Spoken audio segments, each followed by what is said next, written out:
오늘날 우리가 보고 있는 이 성경은 원래 장과 절에 나뉘어져 있지 않았습니다. 초기 사본들은 장과 절이 없이 문단만 있었죠. 사본은 손으로 베껴 쓴 성경을 사본이라고 말합니다. 초기 사본들을 보면 문단을 구분하는 방법은 두 가지였어요. 첫 번째는 지금처럼 아예 줄을 바꿔서 새로운 문단을 시작하는 거죠. 그리고 또 하나는 중간에 띄어쓰기를 길게 하는 거예요. 공백을 넓게 둬서 새로운 문단을 시작하는 방법이 있었습니다. 그 결과 성경의 사본마다 베껴 쓴 것마다 조금씩 문단의 구분이 달라요. 오늘날 한글 성경에서 문단을 구분할 때는 성경을 보면 절 다음에 동그라미가 있습니다. 그래서 그 동그라미부터 그 다음 동그라미까지가 한 문단인 거예요. 그리고 이 문단이 성경을 읽을 때 가장 최소 단위입니다. 오늘날 우리가 사용하는 이 신구약 성경의 장과 절은 최종적으로 1500년대 완성되었어요. 그런데 전해지는 말로는 당시 마차를 타고 이동을 많이 했는데 마차를 타고 가다가 덜컹거리면 그때 잘못해서 찍 구분했다라는 우스갯소리가 있을 정도로 어떻게 보면 성경을 읽다 보면 여기가 장이 맞아? 여기가 절이 맞아? 하는 애매한 부분들이 있습니다. 예를 들어서 한글 성경에서 예를 들어 살펴보면 요한복음 7장과 8장 그 사이죠. 보면 이렇게 되어 있어요. 다 각각 집으로 돌아가고 예수는 감난산으로 가시니라. 한 문장이었어요. 그런데 이게 7장 31절과 8장 1절로 나눠집니다. 이렇게 나눠지다 보니까 다른 이야기처럼 생각되는 거죠. 오늘 본문도 마찬가지입니다. 야곱의 아들들의 태어난 이야기, 지난주 살펴봤던 창세기 29장 31절부터 30장 24절까지 하나의 기록이에요. 그런데 이게 장을 구분하다 보니까 29장과 30장으로 나뉘게 됩니다. 다른 이야기처럼 보이는 거죠. 그렇기 때문에 오늘 본문을 볼 때 지난주 본문과 밀접하게 관계있고 그것을 생각하며 살펴보아야 합니다. 하나님은 레아가 남편에게 사랑받지 못함을 보시고 레아의 태를 여셨어요. 그러나 남편으로부터 사랑받는 라헬의 태는 열지 않으셨죠.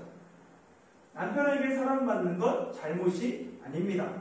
그러나 남편의 사랑 때문에 하나님을 의지하지 않는 것은 잘못이죠. 라헬은 남편으로 사랑받다 보니까 삶에 부족함이 없었어요. 그러니까 하나님을 찾지 않습니다. 당연히 하나님이 라헬의 태를 열지 않으셨죠. 반대로 레아는 남편의 사랑을 못 받으니까 하나님을 찾았어요. 그리고 아들들을 얻었죠. 그러나 동생은 하나님을 찾지 않고 아들도 없었습니다. 오히려 라헬은 언니를 시기하며 남편을 원망했죠. 같이 한번 1절, 2절 같이 한번 말씀 읽어볼까요? 시작. 라헬이 자기가 야곱에게서 아들을 낳지 못함을 보고 그의 언니를 시기하여 야곱에게 이르되 내게 자식을 낳게 하라. 그렇지 아니하면 내가 죽겠노라. 야곱이 라헬에게 성을 내어 이르되 그대를 임신하게 못하게 하시는 이는 하나님이시니 내가 하나님을 대신하겠느냐. 아멘. 시기가 어떤 감정입니까? 남이 잘 되는 것 셈하고 미워하는 거죠. 그걸 시기라고 해요. 여기 시브리어를 보면 이 시브리어는 불달을 뜻하는 시브리어 카라에서 파생된 단어가 시기하다예요. 그러니까 시기할 때 얼굴이 어떻게 된다는 거예요? 붉어진다는 거예요. 화가 나고 남을 시기하다 보니까 그것이 표현된다는 얘기죠. 그러니까 라헬은 언니를 그냥 마음속으로만 시기한 게 아니에요. 질투한 게 아니에요. 시기심이 얼굴이 벌겋게 드러날 정도로 외부로 표현되었습니다. 자신은 아들을 낳지 못하는데 언니는 계속해서 4명이나 출산합니다. 그래서 시기심에 다른 사람이 다 알 정도로 얼굴이 붉어진 거죠. 시기심 때문에 라헬은 야곱을 들볶습니다. 언니를 향한 시기심, 아들을 낳지 못한다는 수치심, 그래서 라헬은 야곱에게 내게 자식을 낳게 하라. 그렇지 않으면 내가 죽겠노라 라고 협박하고 위협하죠. 당시 자녀가 없다는 것은 결혼한 여자로서는 가장 큰 수치였습니다. 여성의 복이 가산으로 표현될 정도로 자녀가 없는 것은 큰 아픔이었죠. 그래서 라헬은 내가 죽겠다라고 극단적으로 표현합니다. 그런데 이 죽겠노라에 해당하는 이 히브리어 메타는 3인칭 여성 완료형이에요. 그래서 히브리어나 헬라어에는 동사를 보면 거기에 동사 꼬리에 어미에 희제 그리고 인칭이 되어 있습니다. 그러니까 직역하면 내가 죽겠다라는 미래가 아닌 거예요. 그녀가 죽었다라는 과거형인 거죠. 그 과거형이 함께 메타라는 1인칭을 사용합니다. 그러니까 내가 죽었다라고 말하는 거예요. 정말로 자녀를 낳지 못한 그 여자는 죽은 것과 다름없다는 거예요. 그러면서 내게 자식을 낳으라 라고 라헬은 야곱에게 요구합니다. 자식을 낳지 못하면 언니와의 경쟁에서 밀려나고 남편의 사랑으로부터 멀어져서 언니에게 남편도 뺏길 것이라는 절박함이 내가 죽겠노라 라는 표현에 드러나 있습니다. 그런데 라헬은 내가 죽겠다고 야곱을 협박할 것이 아니라 하나님께 나가 기도했어야 합니다. 라헬과 비슷한 처지의 여인이 성경에 한 명 더 등장해요. 사무엘 하서의 한나입니다. 한나는 엘가나의 아내예요. 그런데 엘가나에는 분인나라는 또 다른 아내가 있습니다. 마찬가지로 분인나는 자식이 있었어요. 그런데 한나는 자식이 없었습니다. 레아에게 아들이 있었지만 라헬에게 아들이 없었던 상황과 똑같죠. 부인도 2명이에요. 남편 엘가나는 자식이 없는 한나를 매년 제사 때마다 2배씩 목을 챙겨주면서 사랑을 표현합니다. 남편의 사랑이 한나에게 향하니까 이 분인나가 괴롭히죠. 자식이 없는 한나를 괴롭게 합니다. 이에 한나는 먹지도 않고 슬퍼하며 눈물을 흘리고 있죠. 이렇게 먹지도 않고 슬퍼하고 있는 한나를 보니까 남편이 물어봐요. 어찌하여 슬퍼하느냐? 무슨 일이냐? 라고 묻죠. 그때 한나가 남편에게 아무 얘기 하지 않습니다. 분인나가 자신을 괴롭힌다 고자질하지 않아요. 남편을 원망하지 않아요. 왜 나에게 자녀를 낳지 못하냐? 따지지 않죠. 도리어 한나는 괴로운 마음을 가지고 하나님의 전에 나가 하나님 앞에 통곡하며 기도합니다. 라헬이 레아를 시기하고 질투할 때 한나는 하나님의 전으로 나갔습니다. 라헬이 남편을 원망하며 협박할 때 한나는 하나님께 눈물로 통곡하며 기도했습니다. 라헬이 야곱에게 내게 자식을 낳게 하라. 그렇지 않으면 내가 죽겠노라 라고 말할 때 한나는 만군의 여호와여, 만일 주께서 여종에게 아들을 주시면 내가 그를 평생을 여호와께 드리겠나이다 서원하며 기도했습니다. 똑같은 상황에서 라헬은 언니를 시기하고 남편을 원망했지만 한나는 하나님을 찾아 하나님께 기도드렸습니다. 여러분은 어느 편에 계십니까? 한나입니까? 아니면 라헬입니까? 실패 속에서 성공한 사람을 시기하며 괴로움으로 세상을 원망하고 있습니까? 아니면 실패와 고통 속에서 하나님을 찾아 하나님의 도우심을 간절히 기도하고 계십니까? 하나님의 전에 나가 눈물로 하나님께 간구하는 한나와 같은 성도들이 되길 소망합니다. 내게 자식을 낳게 하라는 이 야곱은 그 말을 듣고 라헬에게 성을 내죠. 성내다라고 이 단어에 해당하는 그 시브리어를 보면 이 코평수를 넓히면서 코에서 뜨거운 바람을 푹 하면서 화를 내는 거예요. 왜 야곱이 사랑하는 라헬에게 불같이 화를 냈을까요? 라헬이 걱정하는 것처럼 이제 자식도 못 낳는 자신에게 야곱의 사랑이 식었기 때문에 연애할 때는 뜨겁게 7년을 숨을 가시었지만 결혼하고 나면 식어지는 그 남편의 마음 때문일까요? 그럴 수도 있죠. 그런데 그렇지 않을 수도 있어요. 야곱이 라헬에게 화를 내는 이유는 라헬의 어리석음을 책망하고 라헬이 하나님께 죄를 짓는 걸 막기 위함입니다. 야곱에게는 오직 하나님이 생사화복을 주관하신다라는 분명한 신앙이 있었어요. 이런 신앙이 있었기 때문에 야곱은 원망하는 라헬에게 임신하지 못한 것 하나님이 하시는 일이다라고 얘기해요. 그리고 이 하나님이 하시는 일이기 때문에 내가 하나님을 대신할 수 없다라고 분명하게 이야기합니다. 유대 납비에 따르면 하나님은 4개의 열쇠를 가지고 있다고 해요. 구름, 마음, 무덤, 태를 열고 닫을 수 있는 4개의 열쇠를 하나님이 있어서 구름을 열고 닫음으로 하늘에 비를 내리게 하시고 사람의 마음을 열고 닫음으로 그들의 생각과 감정을 주관하시고 무덤을 열고 닫음으로 죽음을 관장하시고 태를 열고 닫음으로 생명을 주관하신다라는 것이 유대 납비들의 가르침인 거예요. 하나님이 태의 문을 닫기도 하고 열기도 한다라는 것 우리가 이미 창세기 20장에서 살펴보았습니다. 창세기 20장에서 하나님이 아비멜렉이 사라를 데려감으로 말미암아 그 아비멜렉 집의 모든 태의 문을 닫으셔요. 이 닫힌 태의 문을 아브라함이 기도함으로 열리게 되죠.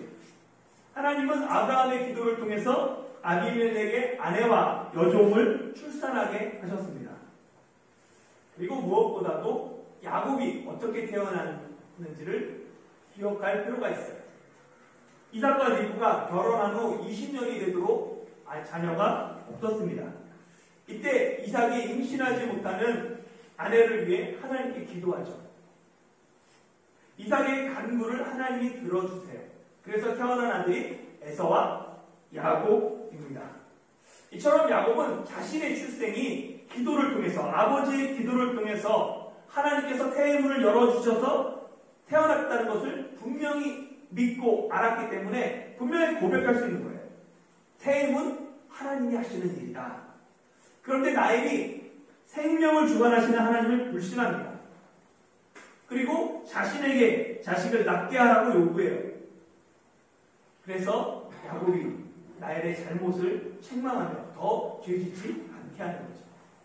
마치 욥이 아내를 향해서 당신이 어리석은 여자와 같다라고 꾸짖는 것과 비슷합니다. 욥이 하루아침에 모든 것을 잃었어요. 재산도 자녀도 건강도 잃어서 제 가운데 앉아서 비와 가지고 긁고 있을 때 그를 보고 있는 그 아내의 심정이 어떻습니까? 그 욥을 향해 아내가 얘기하죠. 하나님을 욕하고 죽으라. 하나님을 불신하며 하나님을 향해서 입술로 번제하는 아내를 향해 욥이 책망한 것처럼 야곱도 하나님을 불신하며 입술로 범죄하는 아내에게 분노하며 화를 냅니다. 만일 야곱이 자기 마음대로 할 수 있었다면 라헬이 요구하기 전에 먼저 야곱이 그렇게 했을 것입니다. 그러나 임신은 야곱 마음대로 할 수 있는 일이 아니에요. 오직 하나님이 태를 열어주셔야 합니다. 그렇게 야곱은 하나님이 임신하지 못하게 했고 그것은 내가 대신할 수 없다라고 라헬에게 고백합니다. 세상에 누가 하나님을 대신할 수 있습니까? 세상에 하나님을 대신할 수 있는 것은 아무것도 없습니다. 자식을 낳아 번성하게 하는 일, 아브라함 한 사람을 불러 가정을 이루고 그 가정을 통해 민족을 이루고 그 민족을 통해 예수 그리스도를 보내셔서 천하 만민을 구원하는 그 일은 세상 누구도 대신할 수 없는 일, 바로 하나님의 주권에 속한 일입니다. 성경에 기록된 구원계획, 내가 무엇하리라 라는 창세기 3장 15절부터 시작되는 그 구원, 하나님의 구원계획은 아브라함과 이삭과 야곱에게로 이어져요. 하나님의 구원계획을 야곱은 내가 대신할 수 없다라고 선언하는 거죠. 야곱의 뒤를 이어 요셉 역시 창세기 50장에서 내가 하나님을 대신하리까 라며 하나님을 대신할 수 없다라고 선언합니다. 결국 창세기 마지막 결론은 누구도 하나님을 대신할 수 없다는 거예요. 하나님의 주권에 대한 위대한 선언이 창세기인 것입니다.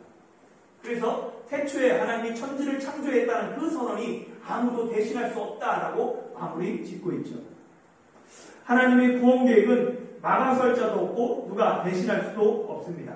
오직 구원은 하나님의 주권적인 은혜예요. 내가 무슨 선이 있거나 내가 좀 의롭기 때문에 하나님이 구원을 베푸신 것이 아닙니다. 구원은 오직 하나님의 주권에 속했기 때문에 우리는 그저 감사할 뿐입니다. 에베소서 2장 8절 9절 같이 한번 읽어볼까요? 시작. 너희는 그 은혜에 의하여 믿음으로 말미암아 구원을 받았으니 이것은 너희에게서 난 것이 아니요 하나님의 선물이라. 행위에서 난 것이 아니니 이는 누구든지 자랑하지 못하게 합니다. 아멘. 나엘은 언니에 대한 시기심으로 남편을 원망했다가 도리어 남편에게 꾸중만 있습니다. 어쩌면 나엘은 남편에게 위로를 바랬는지도 몰라요. 마음을 알아주길 원했는지 모르죠. 그러나 남편이 화를 내니까 나엘은 잘못된 결정을 하게 됩니다. 3절부터 5절 같이 한번 읽어볼까요? 시작. 나에게 이르되 내 여종 비라에게로 들어가라. 그가 아들을 낳아 내 무릎에 두리니 그러면 나도 그로 말미암아 자식을 얻겠노라 하고 그의 시녀 비라를 남편에게 아내로 주매 야곱이 그에게로 들어갔더니 비라가 임신하여 야곱에게 아들을 낳은지라. 아멘. 야곱은 자신의 몸쪽 여종을 비라를 통해서 아들을 얻고자 하죠. 이 방법 당시에 흔히 통용되는 방법이었어요. 여주인에게 아들이 없으면 종을 아내로 맡게 해서 그 종을 통해서 낳은 아들을 입양하는 방법이죠. 이 방법 예전에 아주 오래전에 아브라함이 사용했던 방법이죠. 사라가 아브라함에게 때 말했던 그 똑같은 말을 나엘의 입에서 야곱에게 되풀이 되고 있습니다. 역사를 잊은 민족에게는 미래가 없다라는 말이 있죠. 사라가 하가를 통해 아브라함의 아들을 얻음으로 말미암아 오늘날까지 아랍과 이스라엘은 서로 분쟁하고 다투며 변함없이 그 싸움이 이어지고 있습니다. 역사는 인간적인 방법을 통해 잠시 그것을 평화를 묘면할 수 있지만 결국은 더 큰 독이 된다라는 것을 가르쳐줘요. 역사 속에서 교훈을 얻지 못하면 똑같은 실수를 반복하고 같은 잘못을 되풀이합니다. 결국 나엘은 언니에 대한 시기심, 남편의 분노로 잘못된 결정을 하고 야곱은 아브라함이 그랬던 것처럼 아무 소리 없이 또 나엘의 제안을 받아들입니다. 아브라함이 사라를 다른 길로 인도하지 못했던 것처럼 야곱은 시기와 분노 앞에 잘못된 판단과 결정을 내리는 나엘을 바르게 인도하지 못합니다. 내가 하나님을 대신하겠느냐라고 고백했던 야곱은 아버지 이삭이 그랬던 것처럼 아내의 임신을 위해 하나님께 기도해야 했습니다. 그러나 야곱은 그저 빨리 이 문제를 해결하기 위해 나엘의 제안을 받아들여요. 아버지 이삭의 삶, 할아버지 아브라함의 삶과 경험 속에서 야곱은 아무것도 배우지 못합니다. 결국 이 일로 나엘의 여종인 비라는 야곱의 세 번째 아내가 되고 그녀를 통해 2명의 아들을 얻게 됩니다. 그 이름이 단과 납달리예요. 단은 억울함을 푸심이라는 뜻이고 납달리는 경쟁함이라는 뜻을 가지고 있습니다. 그 아들을 비라가 낳았지만 자기가 입양함으로 말미암아 나엘이 그 아이들의 이름을 지었죠. 단과 납달리에서 이름을 알 수 있듯이 나엘에게 언니에 대한 콤플렉스 그리고 경쟁의식이 있었던 거예요. 그러니까 열등감 때문에 결국은 단을 낳았을 때 내가 나의 억울함 푸셨다라고 얘기하고 경쟁의식 때문에 납달리라고 이름을 짓는 거죠. 다른 사람들의 시선을 의식하며 하나님이 내 억울함을 푸셨다. 언니와 경쟁에서 크게 이겼다. 하며 단과 납달리로 지었어요. 그리고 단과 납달리 이름을 부를 때마다 나엘은 언니와의 경쟁에서 내가 승리했다. 기뻐하며 자랑스러워했죠. 그러면 그 모습을 보는 레아의 심정은 어땠을까요? 단과 납달리의 이름이 불릴 때마다 레아는 다시 패배, 쓴뿌리가 올라옵니다. 그래서 레아도 동일하게 라헬과 같은 방법을 사용하죠. 자기의 몸종 실바를 야곱에게 아내로 주고 그를 통해 아들을 낳게 합니다. 그래서 태어난 아들이 갓과 아셀입니다.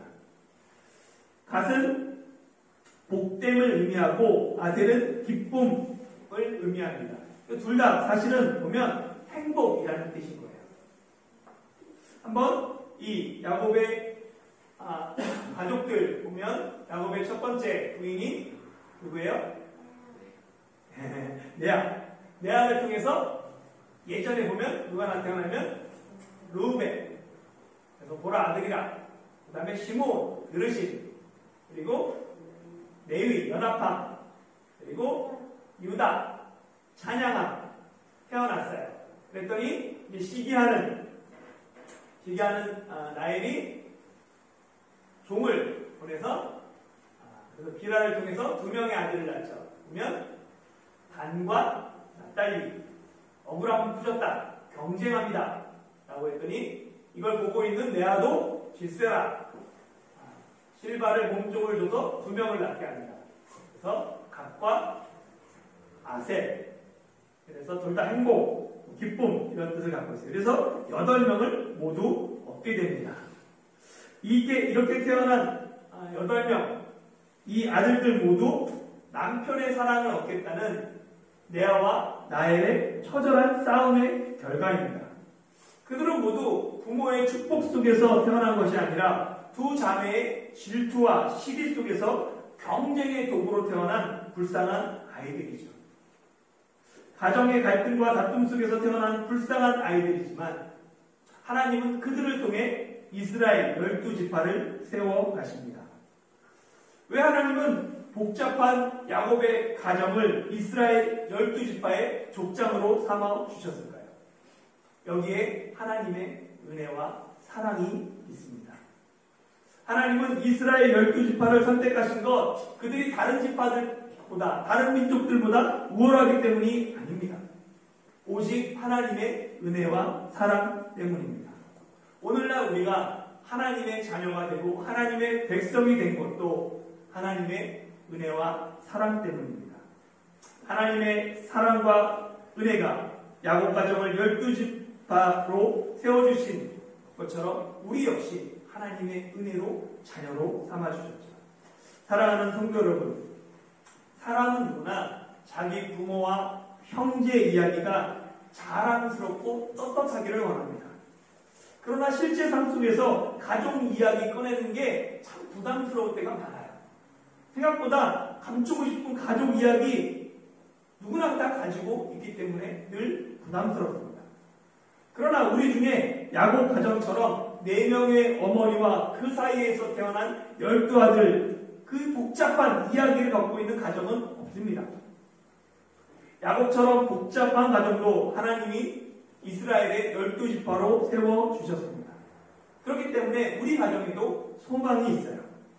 하나님은 자격 없는 자를 불러 상속자로 세워주시고 믿음이 부족한 자를 불러 믿음의 조상으로 세워가시고 절망 중의 사람을 불러 소망과 감사의 사람으로 만들어주시기에 우리 가정도 축복의 가정, 믿음의 가정, 소망의 가정으로 세워가실 것입니다.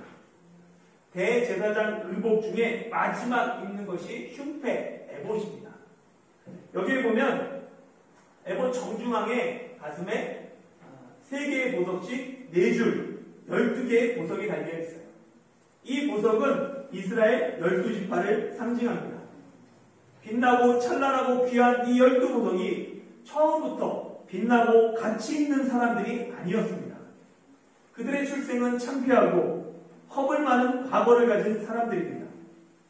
그러나 하나님은 그들의 허물과 과거를 따지지 않으시고 12지파의 조상으로 삼아 주셨습니다. 이 원리가 우리에게도 그대로 적용됩니다.